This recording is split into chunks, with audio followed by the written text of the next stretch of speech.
guys, it's Ashley and welcome to another edition of Sparky Loves Books Booktube. I was tagged by Mary from Books and Cookies to do the 25 bookish things about me tag. Thank you for this tag, Mary. And it was surprisingly difficult to come up with 25 interesting bookish related facts about me. I have a lot of facts that are book related. I just didn't know that they would necessarily be interesting enough to put in a video, so it was surprisingly difficult to come up with 25, but I did, and without further ado, here are the 25 bookish facts about me. The book that got me into reading was Anne of Green Gables. I read it when I was probably about 9 years old, and I had just watched the series, the little mini-series with Megan Follows, and I had a huge crush on the actor who played Gilbert Blythe, and then I immediately wanted to read the books, and my mom wanted me to read the books because she loved them when she was little. I loved Anne Shirley because she was also bookish and had an imagination that ran wild and said the most like poetic, awesome things, and I wished that I could talk like her, or at least have her be my best friend. The character that I most identify with is Carmen Lowell from the Sisterhood of the Traveling Pants series. Not only because of her heritage, but also because she was raised by a single mother, and her father left her at a very impressionable age for another family, and so she felt like she didn't have any love from her dad and was jealous of her stepfamily, and her relationship with her mom was like a friendship relationship but also a mother-daughter relationship, and there are just multiple levels that I related to her. She was bookish and loved writing and was a fierce friend. I very, very, very much relate to Carmen Lowell. My most reread book of all time is actually a series, and it's the Percy Jackson and the Olympian series. I have reread those books 6 times. I love writing in and highlighting in my books.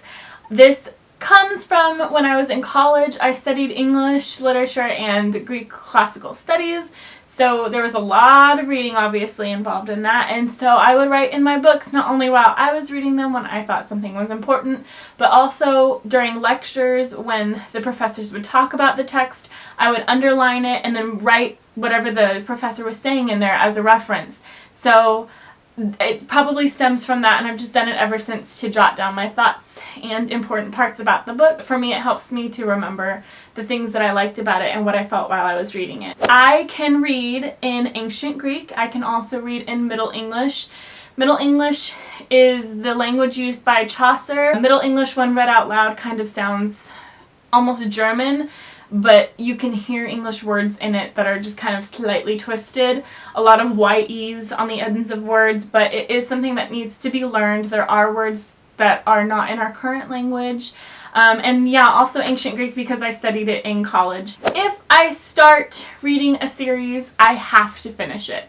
Even if I don't like the book or the books, even if I am not liking it at all, if I hate the characters, whatever, I still have to finish the series. I don't know why I do this, because I don't like them, so I should be focusing my attention on books I do like, but I don't do that. It's like a weird matter of principle with me. I just feel like if I don't finish it, I'm like failing myself as a bookworm, which is bad.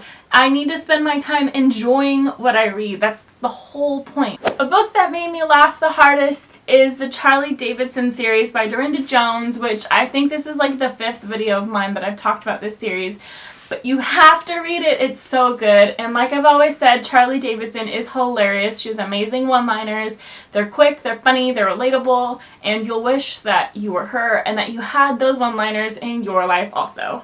I find it extremely easy to read in the car. In fact, I sometimes prefer it. I think it's because I'm in a closed area where nobody can bother me. There are no outside distractions, and I can just sit there and read and just get through a book and feel super happy and accomplished and fully immersed in feels. Some genres I tend to avoid include biographies and autobiographies, westerns, and most mysteries. I like the pocket book mysteries that are easy to get through, like Kate Carlisle, Janet Ivanovich, ones that are really fluffy and you don't have to really invest yourself in, but I don't like really heavy mysteries like Tana French or Stieg Larsson or Camilla Lackberg.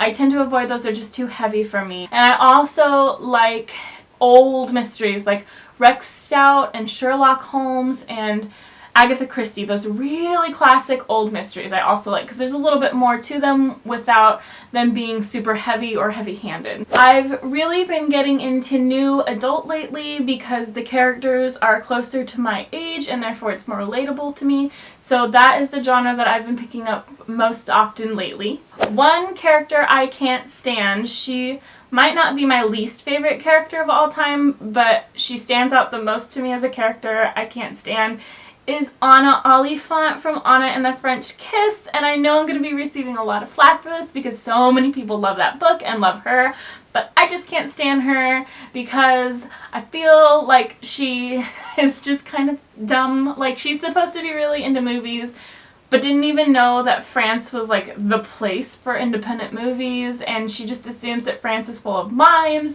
and just the way that she treats St. Clair and his other relationship is pretty shitty, if I'll be honest. So I honestly just can't stand her as a character. She's just, no. Just no thank you. I hope to one day work for a publishing company, and in fact I am applying to a master's in publishing program in England ASAP, so I'm really hoping to get into that program, so cross your fingers for me and wish me luck. At the top of my TBR list right now is the Outlander series, finishing the All Souls trilogy, and Heir of Fire, and also Queen of Shadows by Sarah J. Maas. All of those are series that I've started and haven't finished, and I know that once I get back into them, they'll be among some of my favorite series of all time.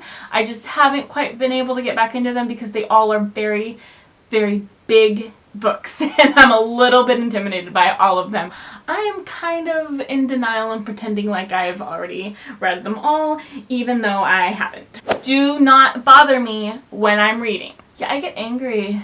It's not fun. I probably should, like, stop that, but I'm probably not going to. My book OTPs include Percy and Annabeth from the Percy Jackson series, Jace and Clary from the Mortal Instrument series, Wanderer and Ian O'Shea from The Host, Penryn and Rafi from Penryn and the End of Days series, and Kale and Selena from the Throne of Glass series. Some books that made me ugly sob and have serious crying fits include All the Right Places, Me Before You, and Codename Verity, for reasons that if you have read them, you completely understand. If you haven't read them, be prepared. A book that I'm proud of having read and finished is House of Leaves. That book is crazy. It is not only big, it's also very strange.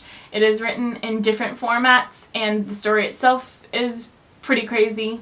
Yeah, it's insane. Back when I first read Lord of the Rings, like 11 or 12 years ago, I learned Elvish. I don't remember it anymore, but when I did read it, I learned the language. I like the book better than the movie every time. The only exception to that has been The Fault in Our Stars. I liked The Fault in Our Stars movie better than the book. I can't start a series until I have obtained all of the books of the series, unless they haven't been released yet. I have a reading chair named Liesel. When I was in college, I read maybe 25 to 27 books a year. That was about 4 years ago.